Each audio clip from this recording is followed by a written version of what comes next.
any reason why we expected Liquid to maybe pick this one? It's actually a little bit weird that they've gone to Eichenwald, because you take a look at their recent map history where it has been very rocky for Team Liquid. They've actually found more success on Hollywood, which is very similar to the commentary that we had. Complexity. So for whatever reason, teams that have been having good success on Hollywood have not been taking Hollywood first. We'll see if this works out for Liquid here as we do look to move in the Eichenwald. A point you made earlier was that Liquid has been struggling a little bit with initiations, and Eichenwald is a map that you have to have strong, decisive initiations. I also wonder if when Liquid is on defense or offense, I know Louis does have a Mei in his pool, and I think Mei can be good on both sides of that on Eichenwald. And I was going to say, another hero that Louis has played is the Sombra in the past, and we've seen this on attack from the likes of Complexity.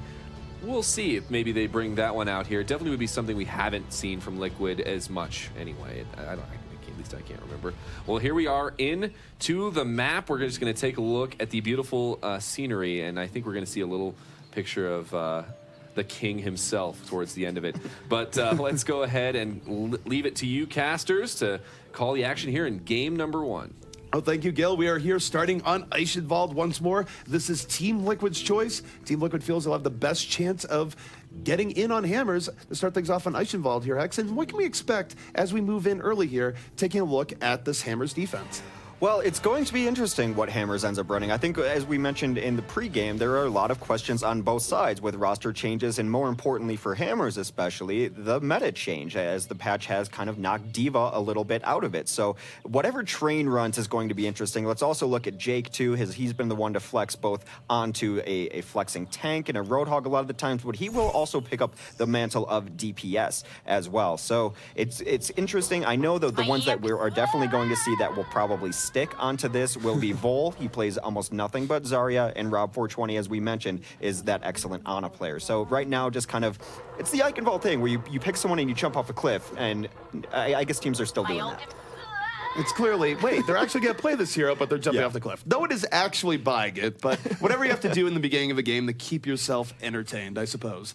But we're still just waiting for this Hammers defense to solidify. Now with 25 seconds left, this is going to be they're really playing, and this comes really as no surprise here, Hex, where they are going to be running a 3-2-1 defense, and they're putting a lot on Train here, no longer on the D.Va, but instead going to a hero like McCree to give a bit of solidity to this defense. And some of the things we've been watching lately, he's been mostly favoring the 76 as far as DPS goes, and as far as just using that hit scan. So it's going to be interesting to see what he can run on this McCree. On the other side of things, I know this makes me very happy. Dahang is going to run a Zenyatta rather than an Ana, and Louis is coming out on that Sombra ZP.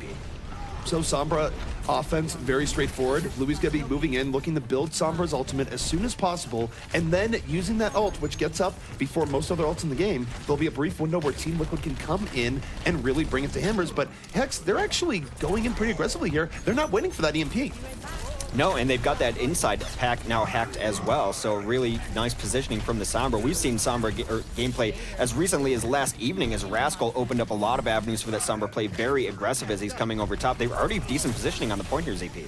They're moving right in, and they are going to have that EMP sooner than you might think, just because Sombra. But there's a hook coming in here from Team Liquid. AZK getting the Vol and 2 unanswered kills. Liquid might be taking this first point here, Hex, with incredible haste, and I don't think we really expected this coming in. No, Louis goes down, but it's a very damage-oriented composition as Dahang got in there very early, was able to take down Train with no success on the McCree. He's going to switch it right over to 76 immediately, and look at this. They got in there on their very first push, ZP. Do you think that's a case of the offense being very aggressive or just not holding at the correct spot for Hammers? I think Hammers definitely could have benefited from being a little bit further out there. They did let Team Liquid in without a whole lot of trouble. They didn't need EMP to even break in, which means that Louis should have EMP up here in a moment. Although I will note for Louis that this is a very slow Sombra build here. Hex, usually Sombra's well vaults earlier. This is probably one of the slower EMPs we've seen. He still doesn't have it, and we're 2 minutes into this game. Well, the first point really lends itself to setting up an EMP, but since they went in right away, he didn't really have to build it. Now he's going to go into EP is going to be up right now, ZP. There it goes. EMP goes in, lanes this fight. Doesn't really hit too much, only hits one. So thus far, the Sombra perhaps not the most effective in this, but what has been working well for Team Liquid is that AZK has been on point with his Roadhog positioning, bullying people out, getting key hooks, and Louis just getting slept in the back. Good night to Louis. We'll see if he ends up falling for it, and he absolutely will. Still, though, Team Liquid is trading out effectively here, Hex. They're keeping the momentum going forward, and it's really, again, the tank play that has been sublime for Team Liquid, and we haven't seen this from them as much lately. I will say, I think the Sombra play is actually working out really well, despite the EMP. is playing in a little different style. I think Sombra has an element to her that people overlook, and it's the psychological warfare, very much like a spy in a game like Team Fortress 2. Maybe you don't know where the Sombra is, but that plays a havoc on your mind. You don't know where it is, and the supports always have to be extra weary of that. Well, if Hammers can re-solidify, it's going to be soon. Vol drops a Graviton. Tactical Visor might be in or the top is fall through, but for now, it's just Vol trying to make the most of it. Doesn't really get much out of that setup here.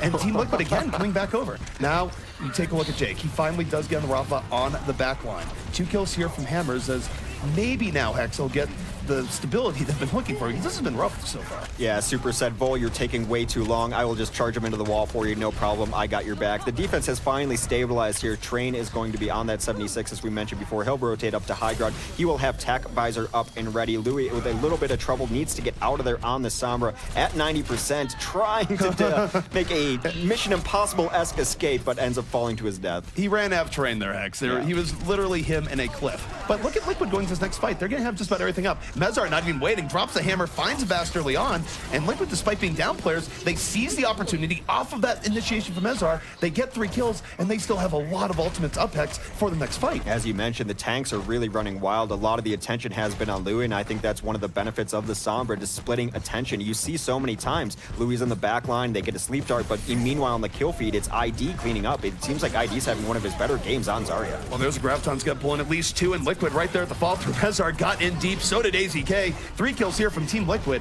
and this train thus far is not stopping, or perhaps Train himself is stopping, but the Team Liquid train is not. Well, Train goes off a cliff there, and I'm not clever enough to think of a metaphor or analogy about that. Louis is into the back line there, trying to get some damage on. Very safe translocate as he gets out. One great thing about this, though, Louis has been a nuisance to Rob 420 and not really ever dying, making him burn a lot of his cooldowns every single time, really hurting the effectiveness of the Ana play. The one downside here for Team Liquid as they move in, they don't have too much up otherwise, but Train gets caught out by Mez. 5v5 right now, moving into this next fight, but Jake Holhog will be clearing out Team Liquid. And now this is rough here, Hex, because this is third point ice involved. This is not the new patch. It's pretty rough to get in once you're pushed out. Yeah, it should be interesting to see how they want to go about this. I think they're still just going to let Louis go to the back line, perhaps get some attention drawn back so that they can move in the front line. He attempts it there, has to get back 70% on that EMP. That might be a great way to crack through this door too. Louis right now doesn't have it here just yet. Has to wait for teammates to use those health packs or get enough damage in for himself for that EMP. Meanwhile, though, you look at Hammers, they have tools to keep Team Liquid out here. Vol moving in, Graviton at the ready. Graviton going to connect, pulling in 2 members of Team Liquid, but there's a Transcendence to hang. Transcendence, one of the better counters to a Graviton, keeps everyone healthy, and here comes Team Liquid on the counter engage. Super died, he went in deep, couldn't deal with the Transcendence, and now Hammers has to back out because their line is down. This is an odd synergy that I never thought I would see, the synergy between having a Zenyatta and a Sombra. The reason that Transcendence works is that the cooldown on the Bio Grenade is off because Sombra's making him waste it every time she's in the back line. That's why Transcendence was able to keep everyone healed up. Regardless of that, though, Hammers is turning this fight back. They were able to bring that back. Usually they would back out in that situation, but they just went in and they were rewarded for that aggression. It came because Jake was able to get that hook towards the very end of the fight now, Hex. And now as this goes on here, Jake has swapped to Mei. What problems does this present to Team Liquid? Well, there's 2 very small doors, and May's going to lock down one of them. It's as simple as that with Mei right there. So it's going to be really interesting to see how Liquid is able to come in now. Now they're only going to have a choice of one door or the other. They're going to go around left. Again, we're going to probably wait to see an EMP to be able to crack this. 94% on that. Liquid right now definitely getting stalled out, having trouble getting in through these tiny doorways, or even going to throw a Graviton as Hammers. I'm not even sure that was necessary, actually. They were already winning that fight pretty cleanly without the grab, but they did finish it out strongly.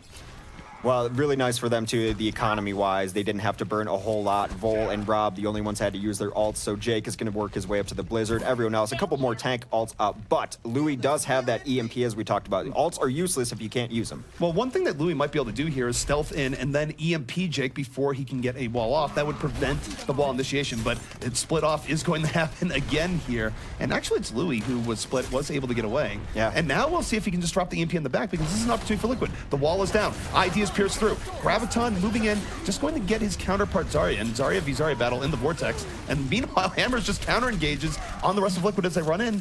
and this is going to be another fight going the way of Hammers. Yeah, really poor fight because they should have capitalized on the wall that went down and didn't do anything. Jake actually just locked them out. You want to split them off and get a kill or two with that wall, but they knew it was on cooldown, went in. EMP also burned through that fight and got nothing out of it. So Liquid burned a couple ults, very little return. Louis has had enough of the Sombra. We'll switch over to Reaper instead. And this is 1 minute left, a little bit under that now for Team Liquid. This next fight has to be successful, which means Hex, they have to come in early here with the sound barrier and then hope to get an early pickoff. They don't have a whole lot of potential ways of winning this, and they have to get around several tools here from Hammers. What do you think of this Reaper? What is it for? Anyway, here comes the sound barrier going down on the defense as they will take down ID very early in the fight. Liquid now already down 5v6, and it looks like a counter sound barrier barely comes out, saves some lives. That's such a late sound barrier here from Raffle. I need to do it while they still had everyone up. Still, though, Team Liquid all in on this fight. They do pick up 2, but Train, a attack visor zone coming in off the side, gets 2 kills, and this should be it for Hammers. A hold right at the gate here on third point Eichenwald. It does appear that Hammers will hold this gate, and not surprising to a lot of people who have played Eichenwald. Eichenwald last gets very, very rough to push in for the offense. Some stall out will come, but it seems that it is all over, but for the clock to wind down right now, Zeeps. And yeah, I mean, you take a look at the final end here. This is the problem with last point Eichenwald, where it can be very difficult to get in once you're pushed out. And Hammers, I was surprised they took as long to swap to the Mei as they did, but once they swapped to the Mei, there was a huge difference in the ability to actually pierce through. Now, let's just be clear, this is changing somewhat in the next patch. It's going to be easier to get in. You're not going to have to go through only 2 doorways. You'll have a third option. But for now, third point Eichenwald, one of the hardest points to attack in the entire game. I'm still a little confused on the Reaper pick, and I like Reaper. I think he's a good hero, but I'm not entirely sure what it was supposed to deal with there. Perhaps the Mei, it's not like the tanks were giving him a lot of trouble.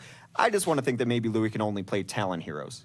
Well, I would say this about the Reaper. I think the Reaper is entirely fine in that case if you have time to build up a Death Blossom, but he swapped to it in the very last minute, so he wasn't going to be able to get that. The one downside about the way Hammers was positioned is that they were really clumped up around that final point. So if you did find a way of getting in and getting a good Death Blossom off, that could be a way of clearing out 3-4 people at a time, which is one of the few ways you do get in and capture that last point. Unfortunately, he just didn't have the time to build that up. So it was a late swap, I would say, rather than necessarily a terrible swap. Well, like many maps in the game, your best push onto last is generally your first push onto last. And once that was stifled, Eichenwald gets very difficult to push into. Perhaps the next patch will remedy some of that, as that wall will no longer shut down. It will be rubble instead. So do you see anything interesting on either side of the compositions there, ZP? Well, taking a look here at Team Liquid, it looks like Louis is all in on the Sombra, not just on attack, but also on defense, going to be using it to disrupt Hammers as they roll in. The problem that I have with this, though, is that it will leave their initial defense, the very first fight, a little bit on the weaker side, and Hammers isn't exactly known for the restraint. They go in as quick as they possibly can. I tend to agree. Maybe it's thinking that they might run a solo support from Hammers, and if he can get to those packs on the other side of the wall, it might kind of cripple their healing potential. But it's going to be a question we have answered all throughout the day, as Louis is a new addition, or at least a tryout to this Team Liquid roster. So maybe what he can bring to the table might be the thing that Liquid needs. Not a terrible offense, just not taking last. So it should be interesting to see what Louis wants to get done. At the very least, he's distracting right now. He is a distraction in the back, but it's like a mosquito at the moment. He's not doing a whole lot of real damage. He is able to teleport back to the rest of his team, but look at this from Hammers. The initiation, lightning fast, 4 unanswered kills early on. Jake feasting here in the back line, supported by Super, and this is the danger of running that Sombra early on defense, is that if you get hit that hard, you're not going to have an EMP, you're not going to have the offense particularly unsettled, and unfortunately for Liquid, they give up point A without much of a fight. If you're looking for a team to root for in Overwatch and the only prerequisite you have is they have to be super aggro, insanely aggressive, Hammers is the team for you. That's exactly how they play right there. They're just going to dive as far as possible, and keep an eye on Jake here. We mentioned that Train was going to be a lot of doing the DPSing right there, takes down Louis, but Jake also on this Genji is a player to watch. Jake is probably one of the more underrated players in the game for how much he does for this Hammers team, but Hammers himself are also newer to the scene. 2 kills here early from Hammers, moving in, and Liquid was very disorganized on that there, Hex. They were split off, and Hammers just ran into them with their full force and didn't really challenge them much. I think losing Louis early really threw them for a loop. I think they're waiting for the next fight. They were banking on having an EMP before that next fight, but Louis getting caught out really hurt their plan. So Louis now at 95%. They are running triple DPS on this Liquid team. Well, here comes Jake Drake. Dragon Blade is unleashed. He's nano boosted. He's diving right in. Immediately picks off 2. No resistance. Makes it a triple kill before it's all said and done. And that was clean and decisive by Hammers. Team Liquid does not have an answer to this yet, Hex. They will be able to reset up for one fight outside the gate at the very least. And the nice thing is at least they didn't burn ult. So still EMP up. AZK's got Pulse Bomb up. ID's going to have near attack visor. This is a fight they have to win. The odds are in their favor. They really need to stop the bleeding right now and reestablish. Keys to their victory here, EMP into Earthshatter. You EMP, your Earthshatter has way more room to work with. You can probably win the fight, and that's exactly what they do. They move right in off that, get 2 kills, and yet Super is still up and around. They have that on this fight. Super getting far too much done to swing the hammer, ends up with 3. Super, one of the only Reinhardts in the game, able to make the most of that chaotic hammer swinging action, and yet, true to their name, Hammers swinging the hammer to get to the second point, and they don't have to bring this all the way to the end, Hex. No, not at all. I think Super's one of the few Reinhardts who doesn't even notice when he gets EMP'd, because he's just swinging the hammer anyway. What's a shield? Doesn't matter. Hammers are where it's at. So they are very close to the progress here. A lot of ultimates available, or never mind, not available. Train is the only one with it up, but they could use it with Route 420, who is only a hair away. Nano Ho would be great only just for the positioning here. Well, it can also push Liquid back, where Liquid has to be very far up relative to where they might like be. ID can open the fight here with the attack visor. Does pick up 2. Super wasn't in position to deal with it. I think he actually might have gotten hacked before. No, he wasn't. He just did not have his shield up. And as a result, ID going to give Liquid some degree of stability here. That should be the game we play. Was Super hacked or not? It's hard to tell. Doesn't use a shield as often as some of the other Reinhardts, right? But the nice kill there was they took out Route 420 very early so that Nano wasn't going to come through. The downside is, look at the check marks top left, look at the check marks top right. There's a very big difference. Well, the interesting thing here is that Hammer still has a very easy way in. That gate has not closed just yet. They haven't pushed the payload enough, so they can still move in. They're going to open a sound barrier, Nano Blade, and they have a Graviton in reserve. Jake, not waiting for that Graviton, moves that backline. Has already taken out the Ana. The support for Team Liquid already in deep despair. 3 unanswered kills. AZK gonna try and bring this back. He had a pulse pump, but it might not be enough. Hammers just swarming over Team Liquid, and this should be a quick and decisive win here on Eichenwald. They will take Eichenwald, as you mentioned, ZP. I think Liquid's still trying to find out where Louis going to fit into this. I don't dislike the Sombra necessarily because I find it interesting to play. I don't know that the EMPs were really as effective as, in theory, they should be. I don't think they were on the whole. Even if you look back at their offense, they didn't have as many great EMPs as you would expect. They didn't even get EMP up that often. And on the defense, they just got steamrolled over at the very beginning. And in the end, Louis ended up switching to Mei. Not the most effective of showings for him here on Eichenwald. Well, this is an interesting play of the game as Vol just sitting in the corner, knocks everyone down. There is a huge Graviton, catches everyone, gets that utility in there from Vol. That utility Zarya right. Has been his moniker. But yeah, let's talk a little bit more about that Louis, because we talked about his hero selection, which was quite unique, and with some mixed results, but honestly, he didn't seem super effective on it. Do you think that is first game with the team, not really gelling very well? Do you think that's Louis himself? What do you think about that? Well, conversely, you could say it was only effective when they didn't expect it. It was only effective in about the first 5 minutes. Once they understood they were dealing with the Sombra, it seemed like they really had it figured out, but the positioning was pretty good. And I think of the teams that you're going to EMP, the EMP is really great because it drops a Reinhardt shield. That's great against standard 4 tank play when you're just pushing in slow as that giant meatball. But against a team like Hammers that runs, yes, they run a lot of tanks, but they run it without shields, without abilities. They just use primary fire. I mean, overall, you take a look at that matchup. Liquid was not doing well in their offense because of Louis' contributions. They were doing well because AZK came out with a very good game early on. He was landing the hooks he needed to on Roadhog and keeping Liquid with good momentum. Mezar also picked some very good moments for Earthshatters. So overall for Liquid, I feel like the general Liquid core that we're used to is playing pretty well, but clearly in adapting to having a new player in the team, very new, by the way, to where Liquid is still deciding, hey, who are we going to use for this up until I think a day or two ago. Yeah. They haven't quite made those adaptations yet.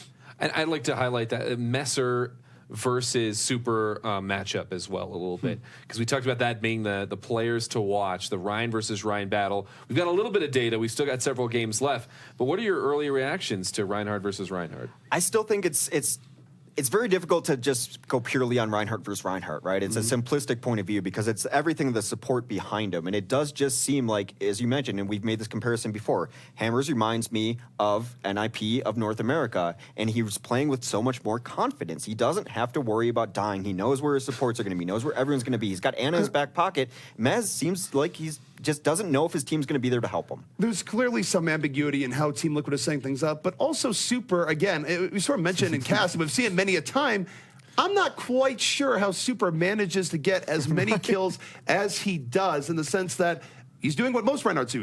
He can run around, swing the hammer where he thinks his advantage, except Super, more so than most Reinhardts in the game, is going to be the one that's getting 3-4 kills. And it's part positioning in the part of Liquid, but also part the fact that Super knows how to put himself in these situations where he can make great plays like that.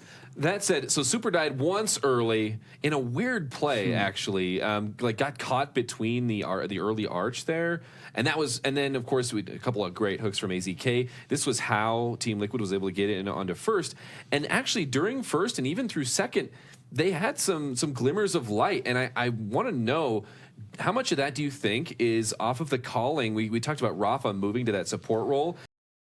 So strong on that team before. Do you think maybe he's providing some more calls for the team and providing them this little bit more cohesion? It's hard to say. From the observer point of view, this is something where I honestly don't think we can really speculate that hard on it. We can note that we know about the comms from what we've heard from Liquid directly in terms of saying these communications did this mid-match.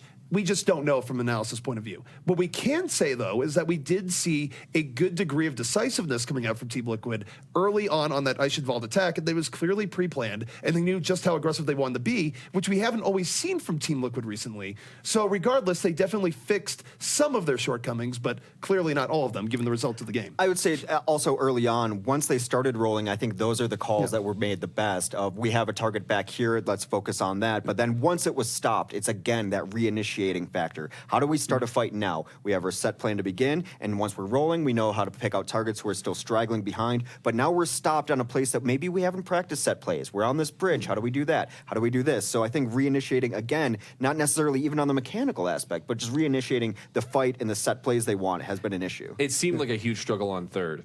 Ult usage on third, and even throughout the middle of it was a little bit sketchy. There was some great Reinhardt ultimates, some Earth Shatters from Mezer. But at the end, I think there was an EMP that was used on third, a grab that was used on third, that just didn't really net any results. And you saw where that payload ended up. What do you think about Liquid's ult usage, I guess? Well, it was very sketchy, to say the least. I mean, even EMP, the obvious application there going the last is that you can use it to stop a May wall and then go right in. That's a few way that you can really decisively engage on last, and we didn't even see that come out from Liquid. So maybe it's just going in the last point on Eichenwald, which would be weird because it's a map that they picked. They didn't seem to have that great of a plan, particularly when compared to how crisp they were in the very beginning of the map.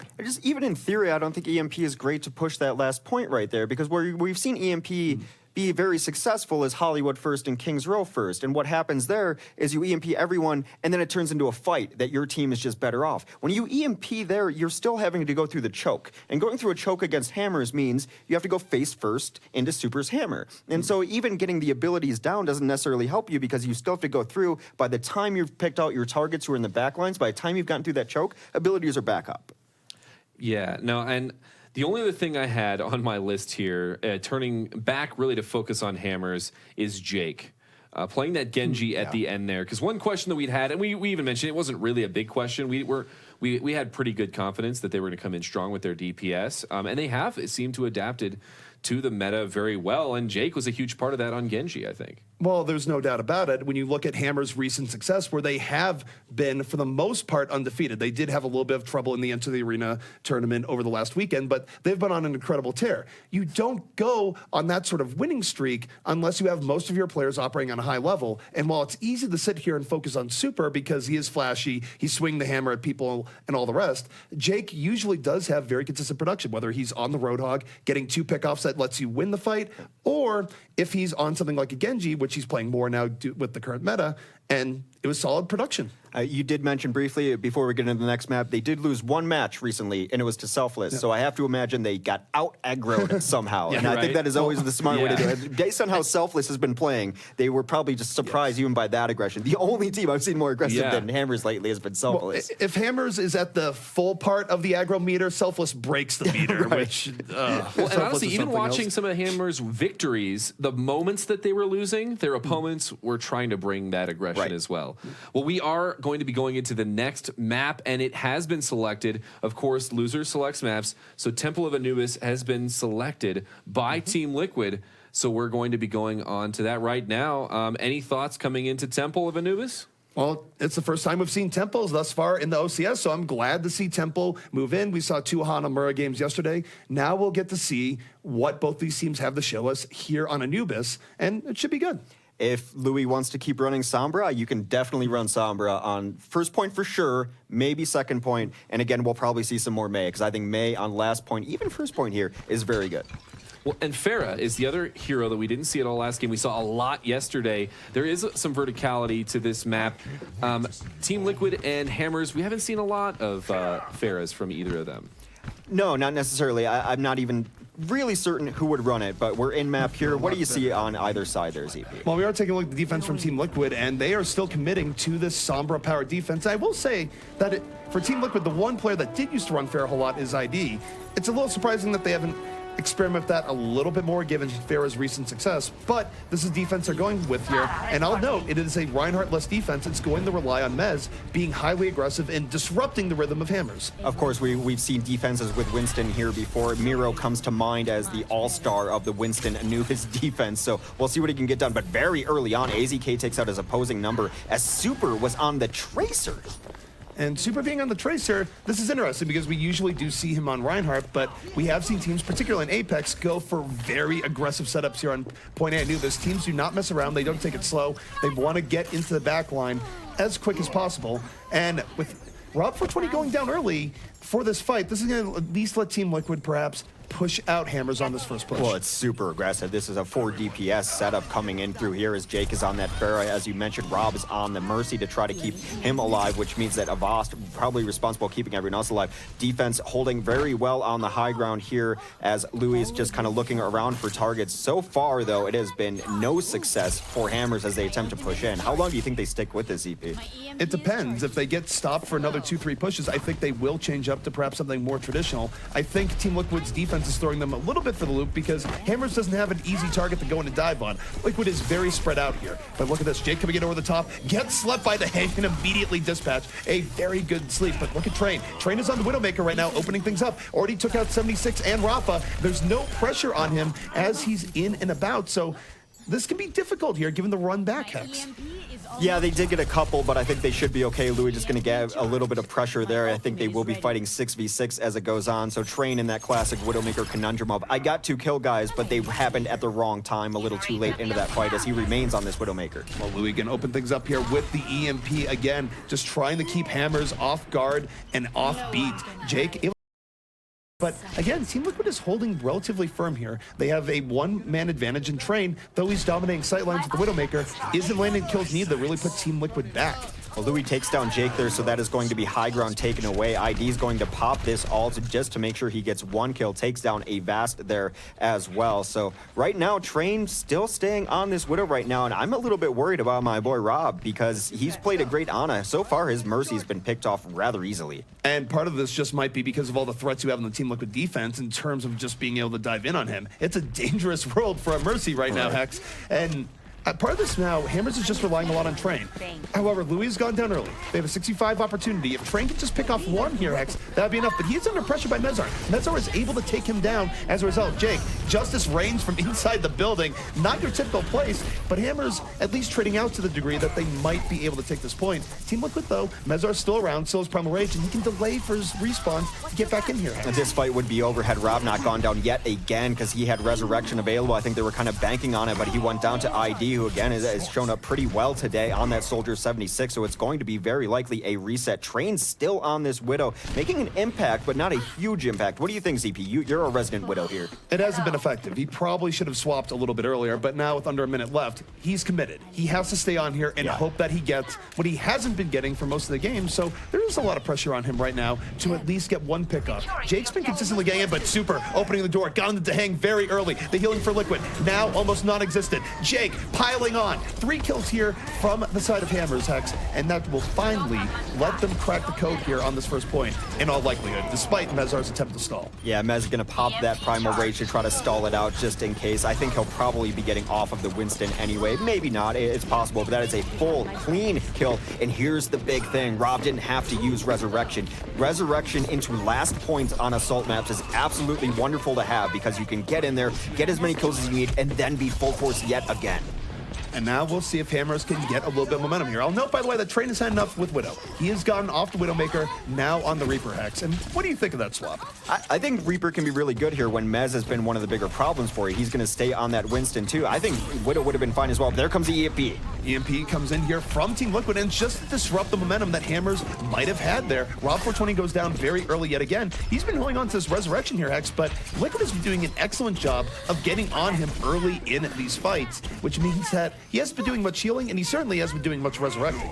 I really like staying on the Sombra here, actually, too. There's so many packs here on this last point, and when the last points become such a frantic mess, denying the team other healing, and especially the way that they've been targeting Rob. They've targeted Rob so much, he didn't get one res off this game. He's now on to Zenyatta.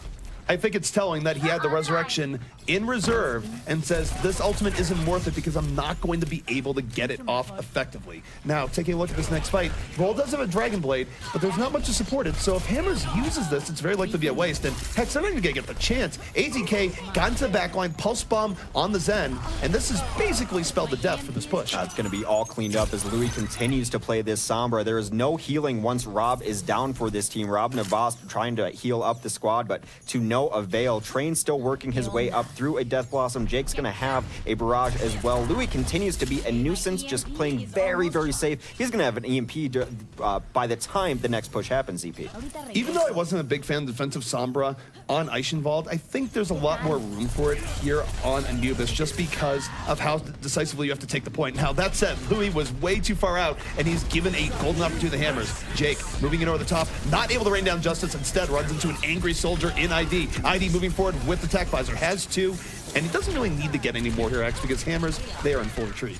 Absolutely. AZK does give his life, but he'll be back for the next fight as well. A little bit interesting that he didn't go for the hack onto Rob 420. A hack really, really strong, like, is very good against Zenyatta, as most of his health pool is shields, but not a big deal as the Team Liquid still solidifying their defense. Again, still going to have that EMP next push as well. Mezar now off of the Winston onto the Diva of all things. I think that's probably to mitigate Jake's impact. Would not be too surprising. And I'll note here, too, from the side of Hammers, that they only have really one window here, X. They have ultimates up, but they're only going to get one good attempt. Louis able to take down super early on, so at this point for Hammers, you just junk rush and try and go in with as many ults as possible? I think so. You just traded out Tracers right there already. They have to do something here. They want to get into a next fight where they have the advantage. A nice hack onto the Roadhog is going to spell an early demise for him as well. Train going down. Hammers looks like they just simply don't have an answer right now. It's been very discombobulated, but that said, they found a way in. They get the double kill at the barrage. ID, though, shuts down Vol immediately. Vol not able to get anything done with that Dragon Blade. That could have been a huge moment, and ID, even though he goes down as Super is swarming the point, Liquid has opportunities here to get back in. Super's trying to be a superhero right now, to say the least, and he's going in even more. Picks up a 4th kill. Super right now being unchained. 2 ticks here for Hammers. Liquid still able to get back out onto a point, but this is a much rougher situation. Train has decided he wants to hack the planet as well, has taken the packs for his team on the offensive Sombra, but it has been the super show off of the Reinhardt now with his 8th kill in the last 30 seconds as he continues to run wild. Super right now, keeping Hammers in this. It was looking like a hold for Team Liquid on point B, but now Hammers applying the pressure. They only need a little bit more. Super and Jake, nothing on them right now. They're getting in on every Team Liquid respawn. Team Liquid hoping to get pickoff to get something going, but this is going from bad to worse here, Hex. The kill feed just lighting up with red, and Hammers very, very close now to taking this, but they won't have much time left. Team Liquid might bring every last point per second off the clock. Well, it does look like it's going to be zeros. No, 0.3 on the clock before the cap comes out, unable to stall that last little bit. So just to clarify for our viewers as to why that 0.3 really matters a whole lot here. If Team Liquid moving in on their own attack was able to complete with 1 minute and 1 second, as in over 1 minute, then Hammers would not get another chance at attack. But because they have that 0.3, they're guaranteed at least a minute. Team Liquid will get plussed up in that previous situation, but they don't have quite the zone out ability that they would if it was 0 seconds. So that 0.3 is actually very important. A game of tenths of seconds indeed, but we are getting a little bit ahead of ourselves as we do still have to flip to the other side, and it's been a very defensive scene in North America lately as far as teams being able to hold firsts, hold seconds. There's been very few completions of maps in recent memory, so would not be surprised if Hammers is able to hold. But wow, what a super show. We talk about his Reinhardt, then he busts out this Tracer on us. That was insane. It's not even what he's really known for, especially in the last meta where you ran Reinhardt, rain, sleet, or shine. But he was able to go in, and that was not a good situation either. You think about how that started out. I believe Hammers had lost someone right before Hammers started doing that, and Super started getting those pickoffs. So it was an uneven number situation. Super just kicked open Team Liquid's door. Well, defensively, I am very, very happy with my new best friend, Avast, running Symmetra, as I do enjoy a good Symmetra play on nearly every map, so it's setting up those turrets early to get a little bit of charge. Of course, the big question with Symmetra is, first of all, can she get an ultimate? Second, what will that ultimate end up being?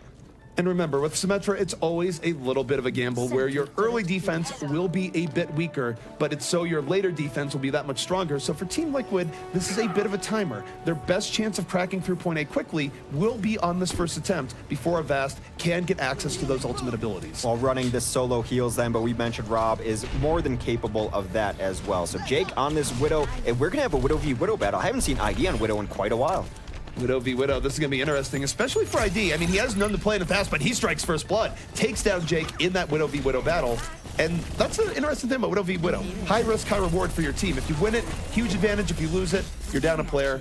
It's not great. But the attack for Team Liquid here, because ID won that, they're going to have a lot more flexibility, and it definitely puts Avast in a rough situation. It puts them in a corner because they have to be very weary of these sightlines as Louis continues to look for a little bit of damage here and there. Mez takes down Vol too, which is a fight that you don't expect the Winston to win in those situations. And here comes ID on his perch. But look, on the ground level, they're getting taken out. ID has nothing to worry about here. This is a shooting gallery. Overwatch, he's playing Duck Hunt. However, Team Liquid did lose the ground war there. Oh no, not like this. That is terrible and brutal. First the Tranquilizer, then ID comes in for the execution. But I think Widowmakers all over the stream are bookmarking that moment because Tracer could be a big nuisance to Widow. A little vengeance right there. That was the old Mondata cinematic without the rewind. That's where that was heading, okay? Now we know it ended on Temple of Doomist, but we do have Louis moving in here. ID still uncontained, in over the top, and this time it's AZK winning the ground war. Able to go in, grab the shield generator and Roadhog. So Avast's benefit here pretty much mitigated as Liquid now coming very close to getting control on point A. Yeah, I think killing that shield generator vastly underrated. It's like killing a full member of the team that is very difficult to kill. So it has been the Tracer world so far. We're just living in it.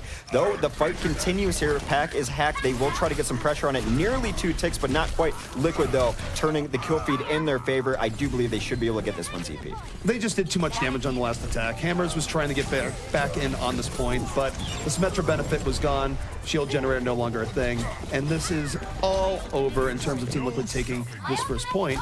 And now we'll see if they can carry this momentum going the second. It's not unheard of to see teams hold for 6-7 minutes on point B, so It's great the Team Liquid got point A, but now they have to find a way to pierce through here on Anubis. Well, they will have the ultimate advantage. Unfortunately, the ultimate I think they wanted most was probably EMP going into this, only 50% on that, but AZK is going to remain on that Tracer. An errant Pulse Bomb could really open things up for him. They really have to find an answer for Train on this high ground, though. The last thing you want is a soldier who's just left alone to his own devices up top. Well, Train just going to leap right away, and why is that? Because Winston was in his face. They do deny him the high ground. Oh no, Train just getting funneled into a room of death right now, trying to stay alive, but no. Mezar, the swipe to the face at the very end. Team Liquid, 2 unanswered kills, and now they're building momentum. 3 kills in, make it 4. Hammers on the ropes, and now Hex, this is where if they do cap it here, they're going to really regret that point 3. That point 3 could be the death of them, but they are doing a great job of trying to cap this out. Stalling at the doors, a nice sleep dart is not going to be enough as they roll out, and that is a great offense from Liquid.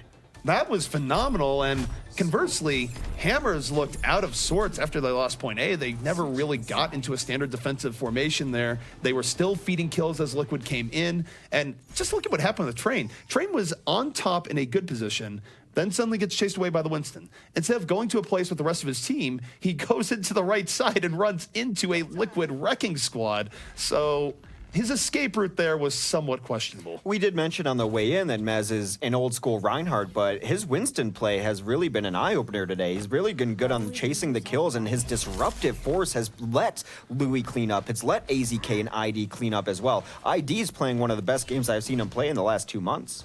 And for ID, that's a great thing. I mean, we know ID is a passionate guy. He's been in the scene for a while, but he hasn't quite had the moments that you'd want as a member of Team Liquid, but he's been playing great today, as you just mentioned. ID, they tried out his replacement a few weeks ago. They put Enigma on this squad to try to take ID's spot, and a lot of people that would hurt them and maybe not even come back, but ID has come back with a vengeance. Good to see him there, too. And Louis has just been a disruptive force. I think him in conjunction with Mezar on the Winston has gotten a lot of work done. Louis has been far better here on Anubis than Eichenwald. I think the nature of Assault, where you have the 2 static points, definitely helps Sombra much more than the more moving nature of Eichenwald.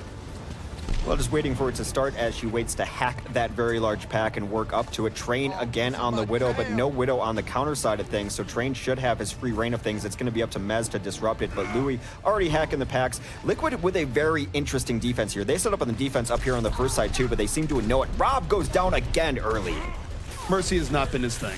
No. It just has not. And it might just be a team thing where he's not getting supported, or it just might be Liquid being really good at killing Mercies. It's not working. Please go to Ana or something where you're not dying first every fight. Rob, please. But here's the problem here for Hammers. They only have 22 seconds here, Hex. This next push must be successful, or the worst that can happen for Team Liquid is a draw. Well, Louis still being disruptive as he's going to scout everyone on the way in. Another part of Sombra's kit is just to give your team information while they're coming in. So right now, it's going to be the last fight for Hammers here. Hammers looking for the miracle. Jake does get the early kill onto ID once more, but it's AZK taking advantage of the chaos. Gets that backline, gets on the Pharah while she's grounded, and nothing's on him. Hex, this is where Tracer can really just end the rest of the fight, and him and Louis are doing just that. And this is going to be a hold from Team Liquid. And now, Hex, they have 5 minutes, 55 seconds, effectively 6 minutes just to get first. That's more than what you get for your first attack on the entire map, period. I mean, only because Liquid has broken my heart before that I immediately go to how demoralizing would it be if they can't get this, right? Unfortunately, that's where my headspace is at with Liquid of how heartbreaking would it be if they can't get this? Because this is a kind of game that I've been in where if my team can't get this, it's uninstall time. Hex, I did not even want to contemplate that possibility. Listen, in casual talk, I've definitely given Liquid their fair share of ribbing in recent times. But even for me, it didn't really cross my mind that Liquid would come up to point A here, go for 6 minutes and not get the point. And now I am scared because I have seen Team Liquid, in particular on maps like Dorado, where they have huge leads and they throw them away. This would be one-upping Team Liquid across most of the esports that they participate in if they did not get point A here. This would be legendarily bad for them. So I'm going to say for Team Liquid, I am very hopeful in their chances to take point A here, especially with how good their first run was. I'm hopeful, but you don't love Liquid like I love Liquid. I only think of it because my heart's been broken that many times before, but I'm going to give them my tentative faith in it. However, 6 minutes to push first point on Anubis. It should be a walk in the park, and they've been playing great today. Let's not take that away. This is just the baggage They've been playing great on this. Anubis today, and they had their flares on Eishenwald. I think there's definitely something with Eishenwald you take question with them with. Right. But let's take a look at this offense as they start out here. Louis just going to move in, hack that pack for both him and his team. It also denies it from the enemy team. So just standard Sombra play coming out here. A lot of room to work with, but Vol going to put an end to that hacking shenanigans. Grabs Louis early on. So already a 6v5 edge for Hammers. Liquid, though, working with plenty of time. They can be very patient here. ID is going to be on. That's Widow, again, as he had a very nice play on it earlier today. They're going to take it very patiently, though, wait for Louis to get back and be that distraction. They've really just been thriving in the chaos that he's been causing. ID right now with his team, more so than you expect from Widowmaker here, looking for picks, even using the assault rifle mode of that rifle just a little bit more. And I'll note that Vol is already down here. Hammer's down a big part of their meatiness and pick-off power, as Liquid is just starting to flood into this point from different ends. So there's the sleep. Louis, goodbye. This is terrible. Sleep tight. Yeah. And then nice nap time there. As two do go down, they lost to Hang very early in that fight, so it was very likely the push was going to be over anyway. But this is kind of uncharacteristic for Louis. He's been playing it rather safe. The two very early deaths, those are the two things you must avoid like the plague as Sombra, sleep darts and hooks, and those have been the method of his destruction in the first couple minutes of this fight.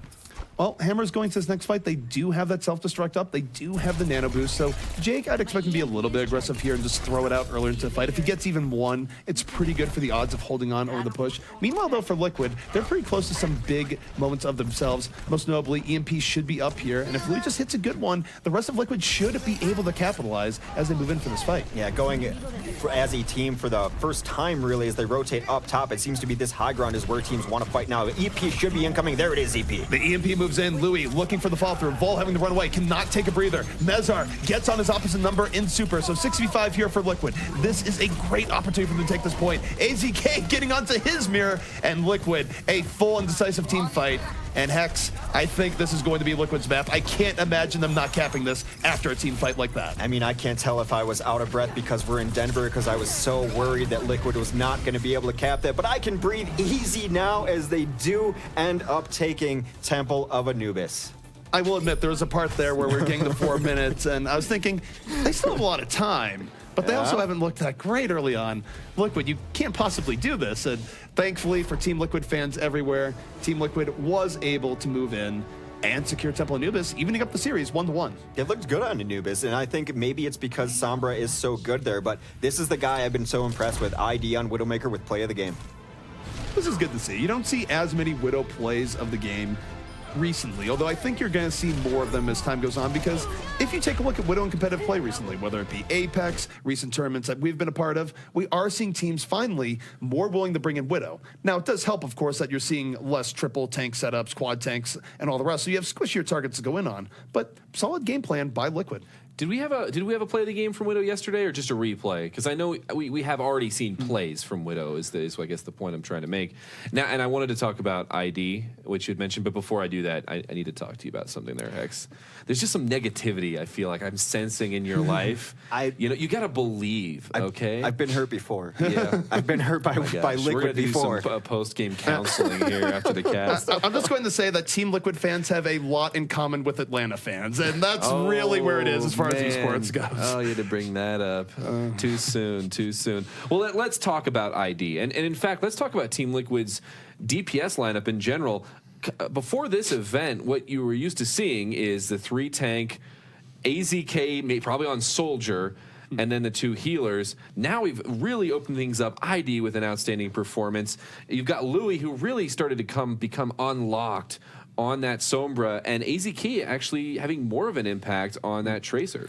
AZK's been up and down all over the place, but I think he was playing really well. ID, I had much bigger questions about coming into this. As you said, Liquid themselves has clearly had questions about ID as well. But on a broad note, before I give it back to you for more specifics, I feel like this is the rebellion era of we're tired of 4 tanks, because now it's like, let's just play as much DPS as possible. In the last couple of days, it has been bonkers. It's been very effective, and I will note, I've been a critic of AZK at times where it feels like he has disappeared.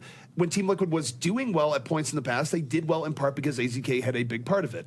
Thus far, even in Eichenwald where they lost, AZK definitely had a bigger presence, whether it be on Roadhog, where he was getting more pickoffs than we usually expect out of him, or whether it be on the Tracer there, where there are plenty of fights where he was the one to get that early kill, to give Team Liquid the ability to move in and apply pressure. So it's been a better showing for AZK here today thus far. Well, let's switch gears a little bit. I want to just revisit the Reinhardt versus Reinhardt battle, and I think we can all agree the MVP of that matchup, last map, was Tracer, actually. Super playing Tracer on second. So walk me through that a little bit. I think we haven't actually seen the 4 DPS out of them, but they brought it out and Super played it strong. I'm surprised that it was Super who was the one playing it, but Tracer's really good in those situations, especially last point, because you're always going to be running into duels. When they're trying to filter back in, Tracer can be there. And even with Pax Hack, she's got that health recall mechanic, which really helps her out. Just the mobility and her assassination qualifications are good for last point. On a more general level, Tracer has been sort of the wild card, the joker in many teams here, where even teams where you don't necessarily have a super all-star Tracer of the lines of, say, Soon or recently Sinatra with Selfless, you can still throw in Tracer for this bit of unpredictability where maybe you do go in, get an early pickoff, and then get a second one right after. And we saw that coming out from Super, where I wouldn't necessarily put his Tracer as one of the very best in the game, but he pulled it out in a situation where Team Liquid wasn't expecting it, and then just rolled in kill after kill. And we've been seeing Tracers do this more regularly throughout the competitive scene. So we're sort of entering into more of a golden age for Tracer and having these crazy impacts on the game. Super certainly had a great performance, but at the end of it all, it was Team Liquid that came out on top in Game 2, evening things up at 1-1, and that actually gives it over, as far as map selection, back, over to Hammers for the first time. And we're going on to Nepal, and I want to bring up a pattern that I saw in Games 1 and 2, is that Hammers seems much stronger on offense than they do on defense. Even on Eichenwald, they allowed Liquid to push up into the third point push, and it didn't make it very far after that. So how do you think that offensive prowess plays into coming into Nepal? Well, going into Nepal, when you take a look at this, I think for Hammers, it's actually a little bit better for them. They have a very good track record on control, because the problem is that when you're on defense in a escort map or a hybrid map, if you fail a defense, well, you've just lost a major point in the map. Spawn points have changed up. In control, even if you do have some issues with your defense, you can roll right back in on attack, and you're not suffering quite as permanent as an effect. And you're right, Hammers is very aggressive, and I think their defense is a little bit lacking by comparison. But in control maps, they can take shot after shot, even when they do end up losing a fight. So for Hammers, I think it's a little bit better for them. You're allowed to be a little more aggressive on control maps, on defense even, because you know the fight's going to take place. And you can actually dictate where that fight's going to take place, whether it's going to be top or through doorways or things like that. It's not necessarily you have to really adapt to the changing scope of the battlefield. So I think this should be good for them. However, Nepal is one of Liquid's best control maps, so they're playing into that as well. We'll see how it goes. And I actually really like, we are going to be loading in, I like the Tracer on a few of these points anyway. And so we'll see. I think Tracer worked really, really well for both teams. And so that might be something to watch coming in here. But I'm going to let you guys take it away as we go into Nepal. Game number 3. One of these teams wants to go into Game 4 with a lead.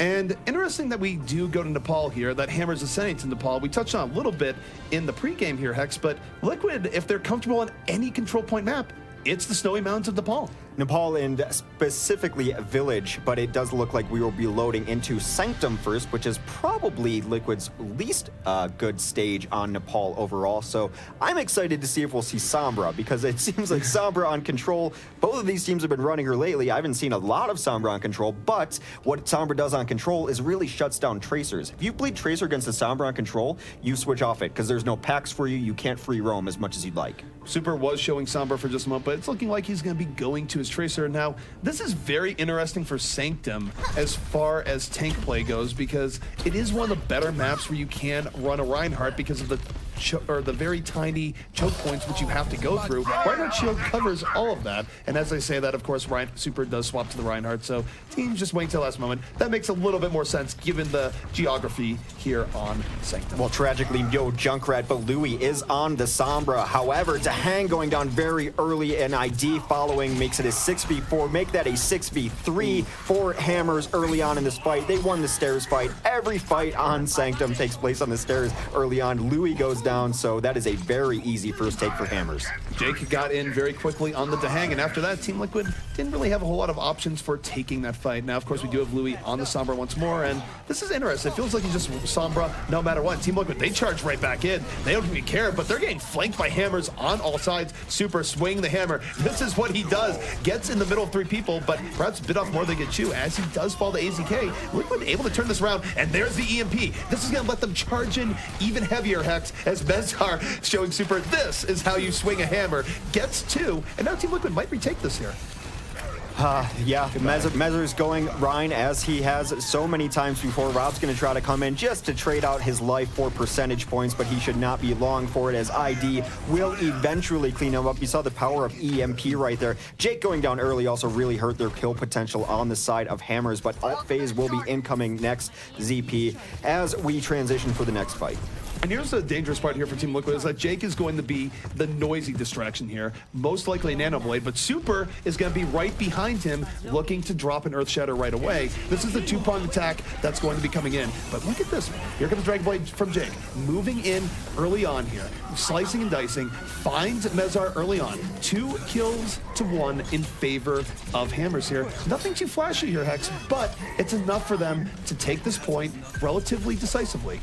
They did end up burning a Nano on the side of Liquid too, a Nano with a Roadhog in the corner. Oddly enough, AZK did not pop his whole hog, so if we can infer any sort of miscommunication, that has to be one, because if you put a Nano on a Roadhog and he doesn't use his whole hog, they obviously disagreed on that ultimate usage right there. However, they saved them both, so Liquid will have some ults coming in for this next fight. Earth Shatter, EMP, whole hog, Sound Barrier, they are loaded. Well, they open up here with the EMP, and they're not wasting any time diving in on it. Super just gets shot to the moon early on here on this fight, and the EMP has done its job. Hammers wasn't able to support Super in that case, which is a key part of how they play around him.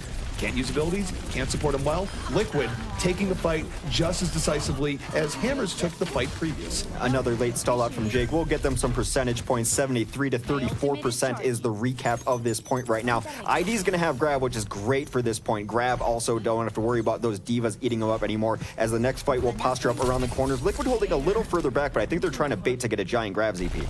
Would not doubt at all. And speaking of gravitons, there is a graviton from ID. Gonna be sucking in Vol and company. 2 kills from it. But look at this, Jake in the back line. Dragon Blade out with Rob 420. The Genji Ana presence of Hammers. Too strong for Team Liquid to handle, and they turn that fight on a dime. ID's graviton not winning Team Liquid that fight. That's a fight that you'd expect to win with that grab, to get as many as they did, but unfortunately the follow-up wasn't there. We see the last bits of Sombra lying on the ground as Louis will respawn, about to have an EMP too, but they got to really put onto it. They're going to have to press in right now, but it's Hammers taking the fight to them. They nano boost Train, and Train moves in with the whole on. Gonna shoot Mezar way off course with that early kill. And oh my goodness, ID wondering where his team is. Well, his team was knocked back by Roadhog. That's why he had no support there, and that is why that last fight goes the way of Hammers, and they open up strong here, 1-0. Yeah, you just saw a little bit of different of styles there too. Perhaps it's because of where the clock was and where the percentages were, but Liquid was waiting for them to come through so they could get them in ults. Hammers said, that's where they are, we should throw our ults there. That'd be a good idea. So it's just the difference of philosophies and how these teams work. And like I said, Hammers, a super aggressive team, control one of the maps where you can be aggressive on offense or defense, a more deathmatch oriented map style. So we are going into the next stage on Nepal here, and we do have some very significant change-ups here coming in here, Hex, at least what the teams are showing right now. Team Liquid showing Pharah. So we talked a little bit about Pharah and the idea of ID playing it. Well, here we are. Tahang is going to be his Mercy wingman. Pharah going to be taking this guy's play by ID, and we'll see if Hammers has a good answer to it, because right now they don't have much in the way of things that take Pharah out of the sky. Tahang and ID have played games together for a very, very long time. They know where each other is going to be. Old Quake companions. Rafa taking down Jake early is very good. They did lose Mezar, though, in this early engagement. Let's see what the combo can get done, as Louis and AZK will be the ground force with their pistols. Right now, relatively even between both sides. Note that ID is still in this and around, but the hang going down, continuing the bad series here for Mercies as a general rule. And Hammers, nothing flashy, just winning this on mechanical level with ID and Dehang both being down. This should be Hammer's point. A nice hook, but yeah, it is devolving on the point. Only Rafa there with AZK. They try to get something. AZK is doing all he can, gets a couple of kills, but that is going to be his life over as Jake finds him. Sombra was also rolling through there as well. Now, Liquid is running this combo ZP. Do you think that running maybe an Ana is just as good here with ID?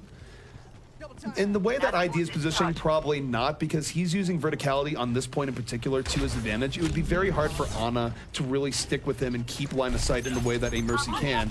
Now look at Louis right now, moving in, gets the hack onto Jake, making Jake run around for his life. Jake will get away, but now Louis has the EMP, and he's just gonna pop it early on this fight. Unfortunately, it's a little bit late. Rafa has already gone down, and we'll see if Liquid can come back from this. It's looking like they are pretty early here. Hammer's already on the back foot. The EMP has done its work, and ID gonna get that final bit of cleanup for Liquid to hold on.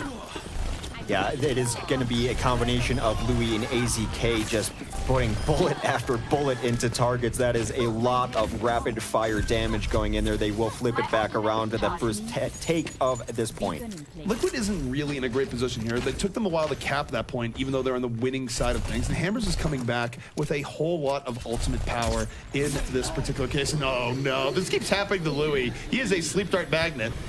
I don't know if the fall through is going to be there, though. He's going to get away with one there. Long range sleep dart, but all this is going on. ID, Justice reigns from above.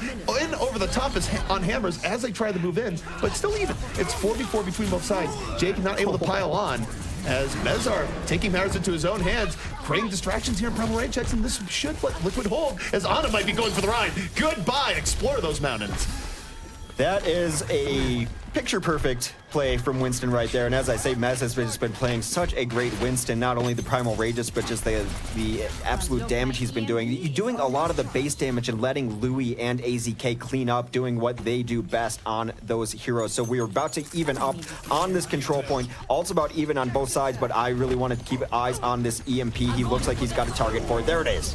Goes in immediately onto Reinhardt and the Zarya, just stripping Hammers of their ability for shields early on, but Rafa gets caught out again. I'm not sure why Rafa's getting caught out so early in these fights. He's a little bit too far up, and this might allow Hammers to end up taking this fight, as EMP or no EMP, they've re-engaged very successfully. Train was able to get him to the hang. There will be no res, and Hammers not going down quietly here in the village. They got no kills off of that EMP. The follow-through wasn't quite there. Tried to trace the Zarya. Maybe you let them in a little bit more in EMP so your teams are to follow up. It seemed like Louis trying to do it all by himself there. Rafa been playing a very aggressive Lucio, which we kind of expected happening. Not really comfortable on that transition to full-on support. Has died far too often, but we'll see if they can regroup here. Not quite over yet. They're going to have a couple more fights, but if Liquid wins one more fight, they're going to be in a great position to take this stage. Absolutely, it's relatively even. Hammers, though, under a lot of pressure to win this particular fight. Rafa can open up here with a sound barrier, which is now let Liquid super dive this. Barrage is up for ID, and we'll see just what Justice Rays are above. AZK on the ground, ID over the top, Barrage removing Bolt from this fight.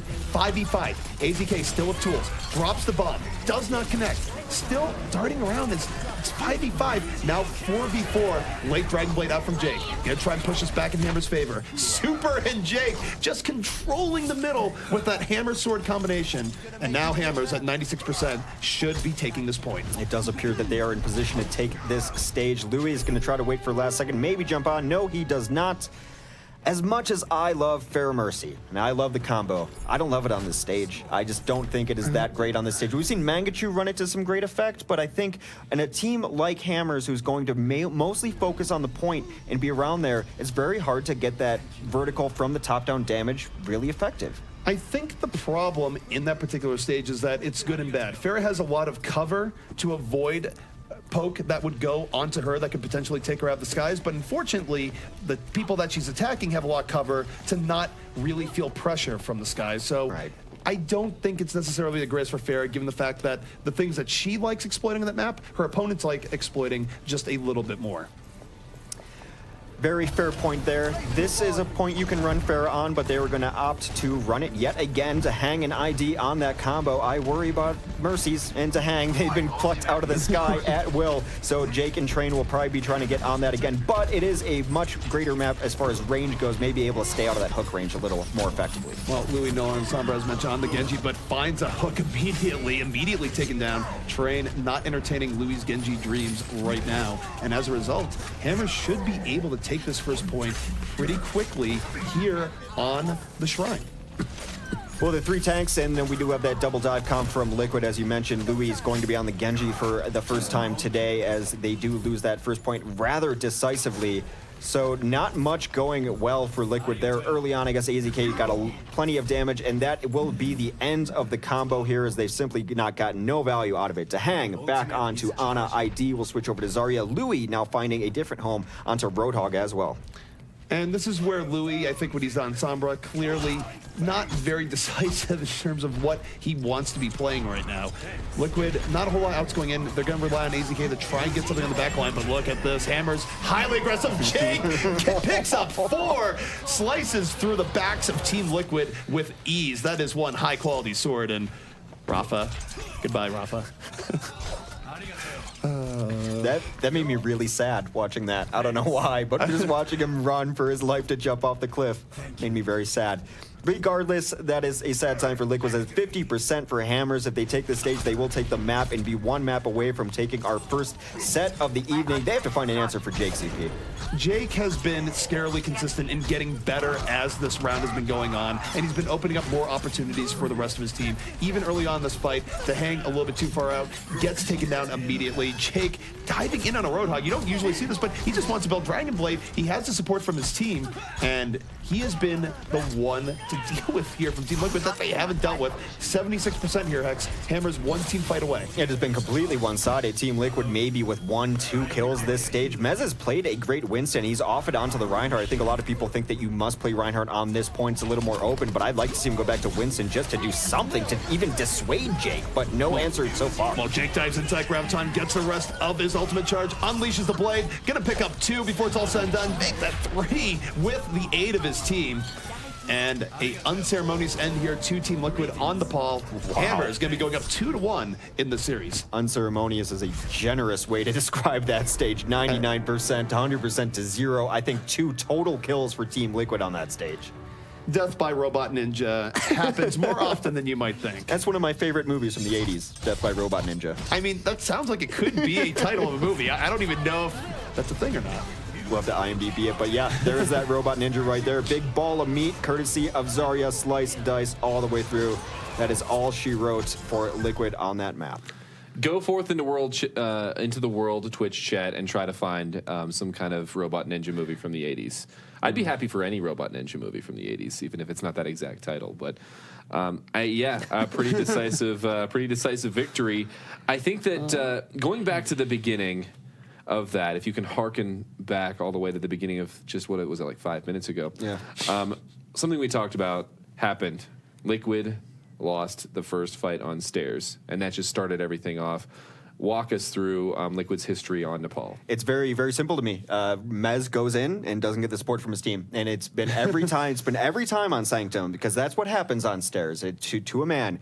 You put your Reinhardts up, they both smash into each other, but I guess he doesn't get the bubble, he doesn't get the healing. I don't know exactly what it is, but they keep trying it every single time. Mez usually gets the wrong side of that, and from there, it kind of snowballed. And again, I think going into some of our pre-match analysis where we were talking about traits that favor both teams, Hammers doesn't have the downside to their highly aggressive setups that they do on your more slower payload escort-esque maps. Because when they do lose a fight, guess what? They could still get ultimates, come right back in, and their power of their initiation is so strong that they were able to really dictate fights on their own terms consistently over the course of this with a multi-threat approach, and where, of course, Jake had the most spotlight throughout most of that Nepal game. Yeah, Jake looking so strong on that Genji. And, of course, it's not just a one-man show. He had a lot of support from his team. You even saw at the end there, really just bouncing off of a Graviton surge. But you could see he knew when he was going in, he didn't have ultimate. He's he got the right amount of final shurikens, and he was able to clean up that fight, and they looked very, very strong. One thing I would like to comment on the side of Liquid, Louis looking a lot stronger, moving into what I call Battle Sombra. I'm actually really excited to see this because up until this point, we've really kind of seen it as a set play Sombra, where you're going in just to get that EMP to get that one take on an initial point. But now we're seeing it on C control points, and it's a little bit different. Well, perhaps he'd been running it, but I think, we saw a little inkling of those who check a certain website and certain sub-website daily. We saw Rascal run this in Apex last night, where he 1v1 a soldier with a translocator, and I think a lot of people were like, Sombra's gun can be decent at a certain range. I think still some of it is yet to be determined because teams are not necessarily prepared for Sombra either. So it's really, I don't know, ZP. You seem like you have an opinion about this. I just have this observation that Louis might actually be being played by the pirate from the Venture Brothers because he has a sleep dart addiction, man. He was getting hit by so many sleep darts that got caught on camera. And of course, that was just great Sombra play coming out from Rob420. But I feel like every time we looked, even when Louis wasn't making plays, he was just getting hit by a sleep dart and then getting taken out in some very hilarious fashion. Well, that's very early on. I think that's what Sombra can be very good for. I mentioned that he was really making Rob burn all his cooldowns on Eichenwald especially. He was getting hit by some but dodging others. If you can dodge the dart, that's a call you hear on comms all the time. Anna sleep done. They don't have to worry about sleep, so we can dive Anna now. So just kind of hit or miss there. But when Sombra's being at her most effective, she's dodging hooks and dodging darts. The complete opposite of that is when Sombra's not effective, she's eating hooks and sleep dart addiction. I will say that relative to Temple of Anubis, I don't think Louis really had the greatest game there. He did have better EMP engages than Eichenwald for sure. Eichenwald, not his game, just was not working out very well at all. Going into the last map, it was very hit or miss, I think, and that's why you saw him swap off in the middle of it, going, okay, I'm going to try Genji. Well, I got hooked. Now I'm going to swap again. He seemed very tentative when he wasn't playing the Sombra. To me, you've convinced me, Louis. I can see how, if you can bring a good Sombra to the game. My question is, what else can you bring? Because as much as I'd like to think Liquid can pick up a Sombra-only player, I really want to see what else Louis can bring to the table. And in the past, he has played a lot of different heroes. So I want to see him a little bit more on something else. Well, let's move into the next map because Liquid now has selection, and I think they've made an excellent choice in the next map. It is going to be Watch Point Gibraltar, and we talked about this a little bit before the stream. Hammers really only has a few high-profile losses on their record recently, 2 of them, and one of them at least is on Gibraltar, and they're both actually on payload maps. So what about Gibraltar here are we expecting to see? Well, it's not only the fact that Hammers has had a loss on this map recently, it's the fact that Liquid, this is one of their 2 maps where they have a winning record in recent times, and there's might be several reasons that go into that, but part of it is that AZK feels very comfortable on this map. We've seen him run things like 76 over the top. Now, with how they've been playing Louis the DPS, I wonder if we'll see that in this case.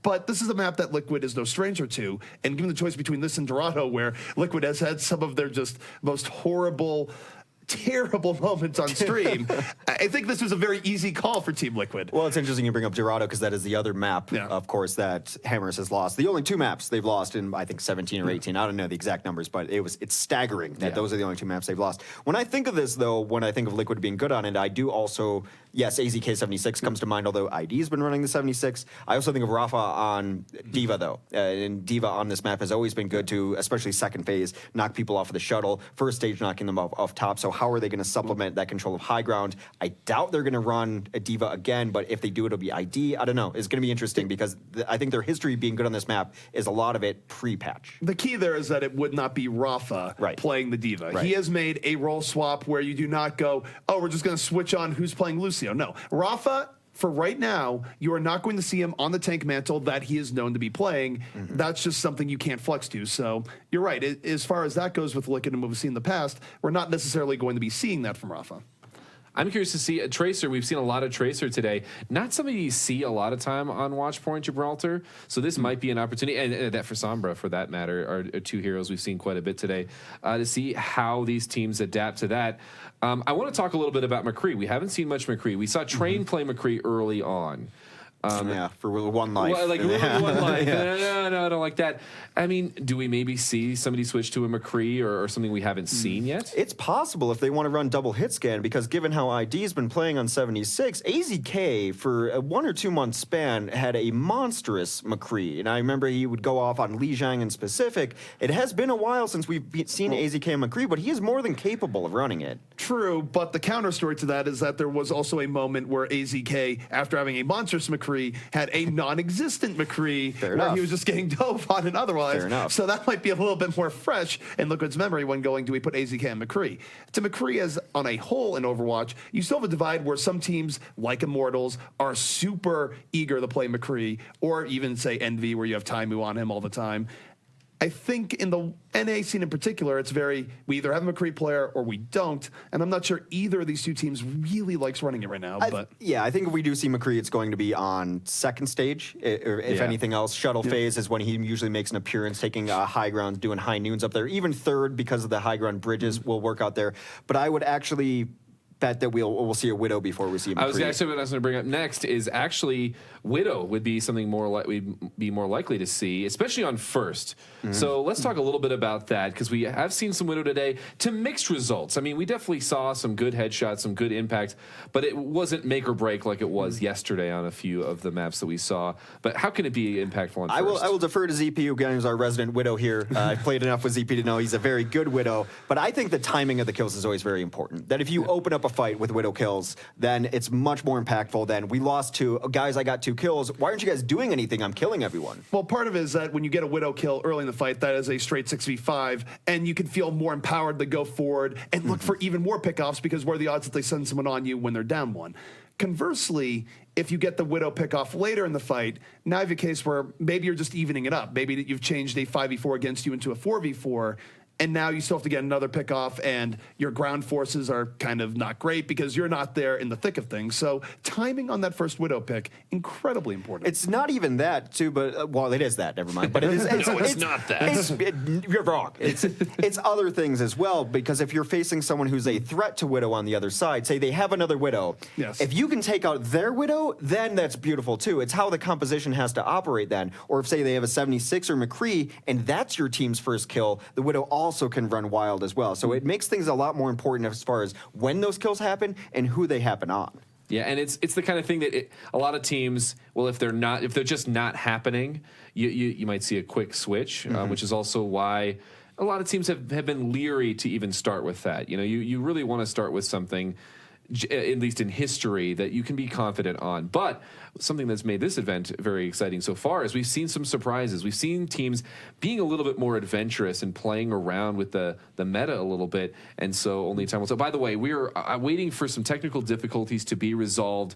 Our computer had to be restarted by one of the players, and apparently there are now some audio issues, and you know, if this is the worst of it, then I'm okay with it, but hopefully it doesn't get too much Why worse. would you jinx us like that? Now I'm just expecting terrible things to happen. Man, I think back to the good old days where you had Envy playing in community tournaments way back when. Envy was the worst for just taking bathroom breaks constantly. Hex, we had to do so much fill back in the day just because Internet Hulk was eager to tell us where Harry Hook was depositing things. It's just... Yeah, those were not dark days, interesting days, different days. It's where we learned a lot about each other as human beings, that I had no childhood and you had a cartoon-filled childhood. Like every child should have. Yes. That's the norm. I'm beginning to see where some of this negativity and deep-seated trust issues are coming from. Well, you know what? We are actually into maps, so casters, take it away for game number 4. All right, that is Watch Point Gibraltar you see on your screens right now. Hex, definitely one of the more unique maps in the game in terms of verticality, and also just the change in gameplay style from first to second to third. It's been one of my favorite maps because it's very difficult to run the exact same composition from first, on a second, on a third. Generally, you see some switch-ups. Now, there have been recent metas where no one ever switched off anything. You ran the same thing from the beginning to the end. However, I do believe we are in a brighter day of Overwatch for sure, as everyone is playing everything. I think the only hero we haven't seen so far in this tournament has been Hanzo, oddly enough. We may have seen a glimpse yesterday. I don't quite recall. I think we will see Hanzo at some point in this tournament, but that is neither here nor there as team setup. It will be Team Liquid on the attack first, but do you see anything interesting or out of the ordinary from this Hammers defense, EP? Take a look at this Hammers defense. This is about as standard gets here. No builders in sight. They keep open the option of being aggressive with Jake on the Genji, but if he goes in and dive attacks, he's not going to have that much support, so he has to be a patient thinking man's Genji here. He really needs to pick and choose the right moment, because if he goes in deep, no one else is really going to be with him. Well, ID is going to come out on the Widow, at least for the very start. It's not something that's very atypical, definitely, that the Widow will be the starting box there. So we'll see how long he stays on it, but it's going to be a Genji battle, too, as Louis is now taking up that mantle. A very dive comp from Liquid. And Hammers, this is about as aggressive gets early on in Gibraltar. Very high risk, very high reward. But right now, they might just be eating all of the risk. AZK able to get on the train very early on here. Liquid handling this well. ID even able to get on Super. So this is all sorts of bad here. Opening for Hammers. They took the gamble. They failed. And Liquid is great positioning, moving in to get this first point. I think the theory is that if you lose that fight, you'll be able to get back to at least fight again on second, but it's the positioning, as you mentioned, that they're absolutely giving up. Look where Louis is. He's already holding that high ground. You've got AZK up there as well. They're going to try to collapse on the opposing Genji in the server room. They do find Jake over there. Can they finally secure the kill? No, ID goes down to Train instead. That's a little bit awkward for Widow to fall to a Roadhog, but it does happen. Train coming in strong, gets another hook. 3 kills here from Train, and that is exactly the shot in the arm that Hammers needed to push back Liquid, and it redeems themselves for what was a very tough gamble that they took early on. I think if you have confidence that you're going to be able to win the scrappy next fight, that you don't need the positioning on the high ground, then you can definitely fight early on there. Jake goes down very early to ID. And that's a problem with running Genji in this defensive setup. He's usually not going to have people with him. I think he just wanted to finish getting up Dragon Blade, but he paid the price. And Liquid moving in with the 6v5 opportunity. They have Hammers on the ropes. 2 kills immediately. And here's Louis, Dragon Blade, looking for anything here. It wasn't really needed with how quick that went down. But as I say that, Jake gets back to the fight, gets Blade, and unfortunately, Louis was nowhere near Jake to try and mitigate that a bit. Now Jake's still off on an island, and oh, batter up, Mezar just knocking down Jake here. And Liquid's still in a good position to take this point. They were going to keep throwing ults at it, though. They used Nano early on. Rob stayed alive early enough to give that Nano Dragon Blade, and now Rob back into the fight as Super used Earthshatter. Rob with a huge grenade. You don't see that icon in the kill feed a ton, but a double kill on a bio grenade. So the caster's curse was absolutely real in that case. It's Liquid, they were on the point, they almost had capped, and Super just walks through that door, drops the hammer, and gets everything he wanted and more. Liquid definitely could have avoided that. I just don't think they expected it, but now they've given up a golden opportunity to get into the hangar phase. They don't have much time left, Alex. To me, it was Rob there staying alive long enough to nano boost the Dragon Blade, which stalled it out and let Super come in. All the dominoes falling into places. AZK getting onto the Roadhog here, has to rewind, does still have his pulse bomb up. There is a big graviton onto everyone. They do not necessarily follow it up, though, as most of the kills going for Hammers right now. Hammers making the most of that fight. That was nothing short of brutal. I mean, Hammers, the graviton, pulled in everyone. And now for Liquid, at the very least for them, they will have a graviton of their own coming in to the next fight. AZK will have the pulse bomb, so they have a big bang combo set up. But unfortunately, everything for them is riding on that big bang combo, which means ID is the one to watch here for Liquid, winning or losing right here on Gibraltar. Well, the 3 things that brought them back from the brink of losing this first point, Dragon Blade, Nano, and Earthshatter, all going to be up for Hammers, so a monumental task in front of Liquid right now. They're going to need great individual play. Jake looking to carve things up once more, gets the Nano boost onto him. Dragon Blade unleashed, slicing, doesn't pick up anything just yet. Sound barrier ruining his day. He does get on the ID towards the end. Dash reset, Mezar, Jake, being unleashed at the expense of Liquid here. Liquid's graviton engage does not get them what they want. And now 18 seconds left here, X. Can Liquid even touch his card again? Rafa actually lives based on a giant grenade out of sight from Dahang. He almost went down, which would have been brutal for this next push. Would have had to delay it even longer. As it is, only 7 seconds. Gotta get near the card. ID switches over to a Desperation Farah. They gotta put a body down there. Can they do it? Hail Mary time here for Team Liquid to stay alive in the series. They're moving in. ID connects. finds Raw 420 early on in this fight, gets another, and this last moment effort here from Team Liquid, the Pharah out of nowhere, should allow them to get to this point. Hammers has thrown away an opportunity to close out Team Liquid here, and hope still remains. I just remember a conversation I was having with a former Liquid member now of saying if you guys just played the entire tournament like you played the last 5 seconds of maps, you'd be unstoppable. And you're seeing it right there as they absolutely crush through. Now riding this momentum, ID on this switch-up has been crushing it. I'm more impressed with Louis on the Roadhog, though. This has been huge here for Team Liquid. Unfortunately for Hammers, they had those respawns coming in the middle of the hangar. They had all they could do but die. And Team Liquid now in a great position. Now, they don't have too many ults left here. Mezarov and Earthshatter up here in a moment to maybe set the stage. So, Hammers with the Graviton should have a slight edge, but positioning-wise, Liquid just trying to stop them from even getting comfortable. Graviton comes out here from Vol. Will the fall-through be there? And yes, it will be. Jake gets Dragon Blade up in the middle of the fight, ends up with 2 before it's said and done, and Liquid will get stopped here. They still have a minute 40 to work with, X. ID on the Pharah has been really good, but this is one of the points that I really do like Widow. We'll see if he switches to that after the barrage. It's been so successful, though. That's why I mentioned earlier, ID, even without the Mercy, can get a lot done because Dahang's Ana is something you don't necessarily want to give up on. However, once these doors close and once the first push into Hangar is stifled, it gets really hard to reestablish. Very small chokes to come through for the offense. So one upside here for Liquid. They will have a barrage up soon. Obviously, barrage very much something that requires a big commitment. ID looking for his opportunity. Hammer is already taking the engage to Team Liquid here, and ID can't use that barrage when he's at low HP. Wouldn't really work out well, and he gets taken down without being able to do anything. Was off on his own without a whole lot of support as Jake, again, diving to this Team Liquid backline, doing whatever he wants, and this has been a Genji show right now. Just playing with his food. He probably could have cleaned up that Ana, chose not to. He's instead going to go back with his team. Wants to make sure he stays alive. Dueling an Ana is not a 100% proposition as he's about to get that Dragon Blade. Again, you just don't want to throw away lives while your defense has already been successful.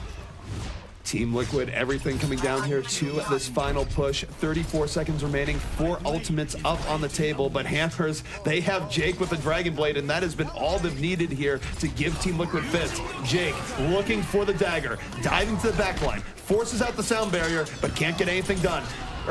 Fire Strike going to take him out in the end. Now a 5v5 opportunity here for Team Liquid, but they just blew a lot of their ult power. We'll see if it's enough to convert and take this fight fully. Well, Mez is going to go to town. He gets a couple kills on the opposing tanks right there. That is Train still very healthy. He gets the sound barrier, just left clicks down AZK and Louis trying to finish out this fight. And it will be enough. Team Liquid trying desperately to stay alive here, getting the car, but Train throws out that secondary fire, pulls him out of the sky. And out of nowhere, Team Liquid running afoul of that Train in Roadhog.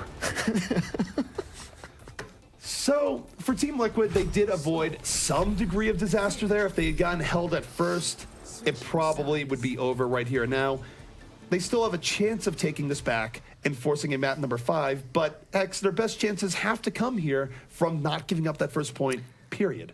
You would bank on that overall, but since the very first Gibraltar days of closed beta, second has been awful to re-engage into because once that door shuts behind that the cart goes through, you have a tiny door top left, tiny door top right, tiny door top right. Like which tiny door do you want to go through? And you're also, it's very hard to take that high ground on the shuttle away. And still so many more options than Eichenwald last right now. Twice the options of Eichenwald last, and in fact. But that is neither here nor there as we have to see what happens on first point first. I thought the switch on to Pharah was good early on. Maybe switch off of that, but I think it caught him for a loop towards the end. Louis' Roadhog also played very well, but simply not enough to deal with Jake and Train. So I want to note the idea of comfort picks here. Let's take a look at Team Liquid. Look at what AZK is showing right now on the defense. And as I say that, he has made me into a fool because he was showing 76, which he's had enormous games on, and now has swapped back on the Roadhog. And I actually don't really like this here from Team Liquid, just knowing what they've been capable of on a 76 field defense on this map in particular. Yeah, I think I would tend to agree with you there that AZK on a 76 would be a little better, but maybe they only want to run one DPS, and Louis wants to run the Tracer, but he did run a good Roadhog. It's pretty interesting. I will say overall, the questions we had about Hammers have at least been slightly answered, because the question was, can they run DPS? Train and Jake have been nothing short of phenomenal tonight. One thing that I think is a little bit rough here for Team Liquid is that when you are getting thrown into the trash by a Genji repeatedly, I think you do need to try the McCree at some point here. They are running Roadhog, which will help to some extent. but it's not going to give them the full-on hit scan pressure that a McCree would, and just making Jake have to worry about multiple threats. So we'll see how this pans out. It's identifying the problem, having an answer. There's an answer. A very quick hook from AZK. Takes down Jake immediately. I'd imagine Hammers are going to take whatever free push they can get, but they'll probably wait to fight until Jake's back up. That is the one upside. If you do land the hook on the Genji, that's where it is. The question is AZK alone going to be able to consistently get on Jake throughout the course of these fights? It's a good start here, but remember, Team Liquid, they have to buy a lot of time. Well, 3 minutes and 20 to be precise on this first point. That's about 3.5, perhaps even 4 fights, as it looks like they found a target on the stairs, being very aggressive on the offense, actually thinking better of it. A nice hook does come on the Reinhardt, unable to finish that, though, as the skirmish takes off. And taking off, but Jake has gone down again. ID was the one this time to focus him down and really go in deep to laser him out of that fight. So I think there's a very clear strategy developing here on the Team Liquid side, which is kill the Robo Ninja at all costs. Well, one of the reasons we didn't see Genji for a very long time is because there's simply too big of health pools down there. If you have 3 tanks, 4 tanks, they can work in conjunction and kill you before you're able to do enough damage to take them down, and that's exactly what you're seeing. Zarya, of course, a partial natural counter to Genji as well, as he can't deflect her beam. So, for Hammers, don't forget they still have a decent amount of time left, 2.5 minutes to get to first. Not much to push after that. They're going to go through server room here and look for their opportunity. Louis with the pulse bomb was looking for the quick pickoff, does not get it. 13 HP, rewinds, still a threat in the back. Gonna try out a hook. But while this is going on, Jake has gone into backline. He got on the Lucio, and the Dragon Blade coming out right here, right now, aided by the Graviton. Jake busting it out once more, and Hammers going to glide to this first point. Just put it on a platter for him. That the Graviton and Dragon Blade has always been great as long as you can keep your Genji alive, which he has no problems doing, just jumping around all over it. I do not necessarily love this, but they know they have to stall out. Maybe they're stalling out to try to get people in better position for a second.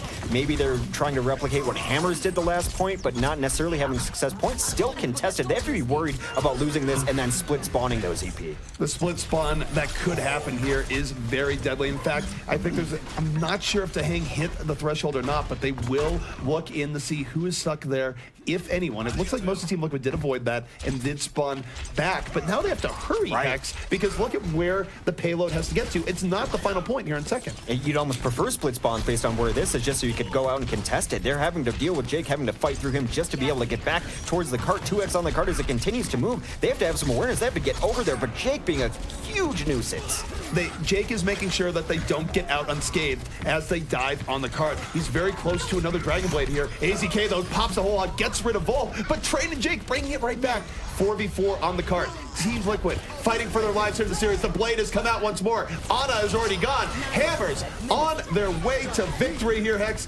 This is the last gas from Team Liquid. They blow the sound barrier. They're trying to stay alive, but it might be all but over here. It's a valiant degree of stall coming out from Rafa, coming in from ID, but there it is. It's going to be Hammers taking the series 3-1 with a victory here on Gibraltar. Jake's forward presence just full of bravery. He forced ID to make the decision of, I guess I have to jump down in between 3 people. Much. Jake has been a revelation on Genji. So play of the game coming up. Is it Jake? I would like to get it to Vol. We'll see. It's Vol. All right. Yes. A little bit of Zarya love coming in here. Zarya and Gibraltar's always been very good, but you got to give credit to the setup sometimes. Just a giant ball of meat ready for his team to destroy. And actually, Jake, oddly absent in that kill feed. That's just straight up Zarya and Roadhog working together. The one time Jake takes a play off. They can afford it. He can have a day off. But there are multiple threats on the Hammer squad. As I sort of mentioned in the very early run-up, you don't put together a string of victories the way Hammers has if you can't get contribution out of most of your team. Yeah, and we're seeing that flexibility from them, that they really just have strong players and a strong lineup. And the cohesion, that they seem to be all operating under the same parameters. They all know what they need to be doing in these fights. And not only that, but you also have these carries like Jake just being so strong and pulling things back. Well, you know what? I know we have a replay prepared, so I think we're going to try to go into that real quick. We want to try to move to break so we can get into the next matchup even faster. But once we get that one pulled up, yeah, let's take a look. So this is highlighting the Reinhardt versus Reinhardt battle. Super with an amazing Earth Shatter to stop the initial onslaught of Team Liquid as they were about to take that first point. And honestly, it could have been completely different if they were able to win that fight. Just prior to that, they had a Dragon Blade onto Rob, who stayed alive just long enough to get the Nano onto his own Genji, and they stalled it out. And that brought them the time to get Super back out, who got the Earth Shatter, and you saw the grenade there too. But it's also very fitting for Hammer's style, because a lot of teams wouldn't go in there. A lot of teams wouldn't even try. Well, the reason why a lot of teams would not go in there into that standpoint is that you're still taking a risk. You're going into a team that's reasonably well set up, and if you throw ultimates into it and then fail, you've suddenly fed the other team ultimates which they can use to take the next point. So it's one of those decisions in Overwatch where you have to be very confident in your ability to actually execute on your game plan, because the punishment, if you don't, is incredibly severe. But that's a case where Hammers went in, they made the right decision, and they punished